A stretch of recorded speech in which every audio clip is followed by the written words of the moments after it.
Дорогие друзья, я еще раз вас всех приветствую. 11 августа мы здесь собирались, говорили об одной теме, я раскрыл тогда вам самый большой секрет о нашем дорогом Сергее Юрьевиче Житинев. Сегодня у нас другая тема.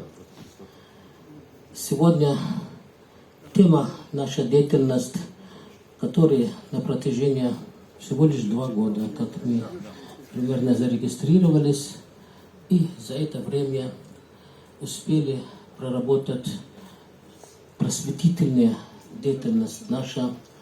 76 международных художественных выставок «Душа Палестины» нами организовано за 2 года на территории России. 9 международных художественных выставок за рубежом, в том числе в Королевском дворце в Иордании, Королевском дворце культуры. После начала военной операции 22 февраля прошлого, или 24 февраля, ровно через месяц, 23 марта, нам удалось организовать выставку в Ерехоне. Тогда было очень большое сопротивление, американский нажим, никакое отношение с Россией, никакой культуры. Россия должна быть закрытая для всех. Но нам все-таки удалось организовать такая выставка «Душа Палестины» в Ерехоне, в музее, в Русском музее, Русский культурный центр. Затем в Вифлееме, в Русском культурном центре. Затем в этом году в Иерусалиме 10 января начался год у нас в театре Аль-Хакавати. Это типа сказочник, да, в Иерусалиме. Хочу сказать, дорогие друзья, нам еще организовано 20 международных детских выставок. Десятки школ в России с нами работают. Хочу от души поблагодарить отделение, коллеги наши в Пензе, Пензенская область, которые с нами тут же стали сотрудничать, и мы там на их территории совместно открывали выставку. В Татарстане мой коллега Кузьма Николаевич сказал, очень доброжелательно, очень прекрасно они с нами сотрудничают, и нам это очень приятно. Вы знаете, сталкиваемся с чем, когда мы приезжаем в этих городов. Во-первых, некоторые говорят, вообще мы про Палестину не слышали. Никогда. Некоторые говорят, а что за императорское православное палестинское общество? А где она? Что? Мы не знали о ней. А мы начнем объяснять. Они говорят, а мы в церковь не ходим. Мы говорим, это не только церковь, это и культура, это отношение духовное с Палестиной, это многовековая Палестина, российское отношение и отношение России с арабским миром, с Ближним Востоком.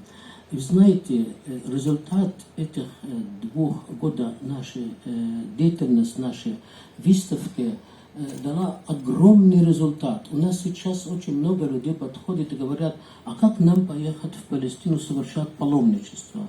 Я к этому вопросу потом обращусь к своему другу Сергею Юрьевичу, потому что мы встречаем часто это, просто люди хотят совершать паломничество в Палестине. Дальше хочу сказать вам, дорогие друзья, мы вчера в Москве, московские долголетие Марина Рощи открыли День культуры Палестины. День культуры Палестины и с участием и поддержкой наших дорогих руководителей и отделения, татарстанское отделение, Кузьма Николаевич Наибиль, и даже была палестинская кухня. Что наши картины дают? Они русские церкви в Палестине, вся древняя Палестина, святая земля Палестины. Наша миссия – это укрепление, многовековая дружба с великим народом Россия. Для нас на сегодняшний день, вот сегодня выступал один друг, коллега наш, и говорил, что в арабском мире почитают и любят Владимир Путин. Так Владимир Путин теперь в арабском мире национальный герой. Национальный герой, потому что он восстал против американизации мира и американизации России. Они хотели сделать с Россией то, что сделали с арабским миром, Сайкс-Пику, когда разделили арабский мир на 23 государств вместо одного государства.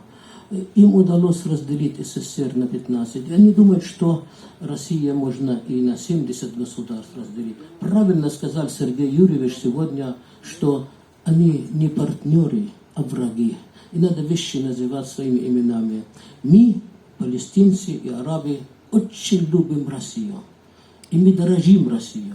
И я повторяю, сегодня я сказал, напомнил своему дорогому шефу Сергею Вадимович о том, что мы, палестинцы, с удовольствием бы объединились с Россией в одно государство. В одно государство. Это было бы для нас и защита. И я сегодня увидел повторно, настолько Палестина имеет большое место в душе России, в душе каждого человека. И не только на центр мира. Сегодня Палестина сама это совесть всего человечества. Вот все, что я хотел сказать, дорогие друзья.